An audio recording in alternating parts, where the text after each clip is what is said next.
A watch, like any piece of jewellery, will show signs of wear and tear after a while. Happily, cleaning a watch is straightforward. Here's how we'd recommend you do it.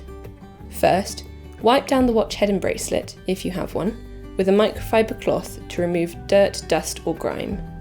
Then, fill a bowl with warm water and washing up liquid. We pre-mixed ours. Make sure the crown on your watch is flush so water can't get into the case. If your watch has a leather strap, you should remove it before going any further. Now submerge the watch in the bowl. Using a soft bristled toothbrush, gently clean the watch head and bracelet.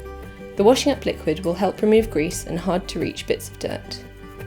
Once you're satisfied, rinse the watch with clean warm water, then pat dry with the microfiber cloth. Alternatively, you can use a hairdryer on a low heat setting. Now your watch looks brand new again.